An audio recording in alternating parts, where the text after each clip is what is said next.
আসসালামু আলাইকুম। University Kalyani BA third semester যাদের ইতিহাস এসসি পেপার আছে তাদের জন্য এই ভিডিওটা অত্যন্ত গুরুত্বপূর্ণ। তো অবশ্যই তোমরা প্রথম থেকে শেষ অবধি দেখবে, তাহলে বুঝতে পারবে। এই ভিডিওতে আলোচনা করবো 5 নম্বর, 10 নম্বর এবং 2 নম্বর, যেগুলো ভেরি ইম্পর্টেন্ট সেগুলো আলোচনা করব।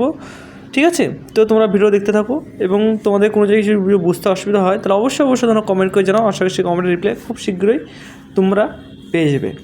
এবং যদি চ্যানেল নতুন সদস্য হয়ে থাকো তাহলে অবশ্যই চ্যানেলটিকে সাবস্ক্রাইব করে পাশে বেল আইকন দাবি দিয়ে আমার সঙ্গে যুক্ত হবে, কারণ এই চ্যানেলে তোমাদের প্রতিনিয়ত ভিডিও আপলোড করা হয়, যেটা তোমরা গোটা ইউটিউব খুঁজলে কিন্তু এরকমভাবে তোমাদের প্রশ্ন এবং উত্তর এইভাবে তোমাদের কোনো চ্যানেলে থাকবে না আমাদের চ্যানেল ছাড়া। ঠিক আছে, তো এই চ্যানেলটা তোমাদের অত্যন্ত হেল্পফুল চ্যানেল এবং আমাদের এই চ্যানেলটা যারা প্রথম থেকে ফলো করছে তারা সকলেই জানে যে কী পরিমাণের কমন আসে, 95 থেকে 99% কমন আসে। তো এই যে ভিডিও দেখছো, এই ভিডিওতে কিন্তু ফুল কোশ্চেন দেওয়া নাই, কয়েকটা কোশ্চেন ছাড়াই কিন্তু এই ভিডিওটা পোস্ট করা আছে। এবং সমস্ত কোশ্চেন যদি তোমরা নিতে চাও তাহলে তোমরা পিডিএফ করে সংগ্রহ করতে হবে। পিডিএফের মূল্য মাত্র 150 টাকা। 150 টাকা তোমরা ফুল পিডিএফ করে পেয়ে যাবে, যেখানে 5 নম্বর, 10 নম্বর, 2 নম্বর এবং যে আমাদের অফিসিয়াল নাম্বার, এই নাম্বারটা দেখতে পাচ্ছ, এই নাম্বার যোগাযোগ করে তোমরা পিডিএফ কপি সংগ্রহ করতে পারবে। ঠিক আছে, তো যারা পিডিএফ করে সংগ্রহ করতে চাও তারাকে বলবো এই নম্বরে যোগাযোগ করে তোমরা পিডিএফ করে সংগ্রহ করো। এবং তোমাদের যদি ভিডিও ভালো লেগে থাকে তাহলে অবশ্যই একটা লাইক করে তোমাদের বন্ধুদেরকে শেয়ার করে দেবে। এবং তোমাদের আর কি সাবজেক্ট, নেক্সট সাবজেক্ট ভিডিও লাগবে সেটাও তোমরা অবশ্যই জানাবে। সেই সাবজেক্ট ভিডিও খুব শীঘ্রই আমরা কিন্তু চ্যানেলে নিয়ে চলে আসবো। তোমাদের এই চ্যানেলে তোমাদের প্রতিনিয়ত ভিডিও আপলোড করা হয়, তোমাদের রেগুলারলি ভিডিও পোস্ট করা হয়, তোমরা চ্যানেলে দেখতে পারো। এবং তোমাদের থার্ড সেমিস্টারে কবে কি এক্সাম হবে সেটার এখন নোটিশ জারি করেনি, খুব শীঘ্রই তোমাদের সেই নোটিশও তোমরা পাবলিশ করে আমরা এই ভিডিওর মাধ্যমে তোমাকে জানিয়ে দেবো। এবং সেই সব নোটিশ, অফিসিয়াল নোটিশ আমরা পোস্ট করে আমাদের হোয়াটসঅ্যাপ চ্যানেল গ্রুপে, সেই চ্যানেল গ্রুপে তোমরা যুক্ত হতে পারো। সেই চ্যানেল গ্রুপে যুক্ত হওয়ার জন্য তোমরা অ্যাবাউট সেকশনে গিয়ে তোমরা কিন্তু অ্যাবাউট সেকশনে ওখানে গিয়ে আমাদের হোয়াটসঅ্যাপ চ্যানেল গ্রুপের লিঙ্ক দেওয়া আছে, ওই লিঙ্ক ক্লিক করলে তোমরা কিন্তু ডাইরেক্টলি হোয়াটসঅ্যাপ গ্রুপে জয়েন হয়ে যেতে পারবে, যেখানে আমাদের রেগুলারলি আপডেট থাকে প্রতিদিনই। ঠিক আছে, ভিডিওতে সব কিছু দেওয়া যায় না, সেই হিসাবে তোমাদের কিছু পোস্ট কিন্তু সেখান থেকে তোমরা পেয়ে যাবে। তো আজকে তো ভিডিও এইটুকুই, তোমরা প্রথম থেকে শেষ অবধি ভিডিও দেখো, কারণ বেশি কথা বললে অনেক হয়তো পড়তে অসুবিধা হয়, সেই কারণে আমি আর বেশি কথা বলছি না। Thanks for watching all friends.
you.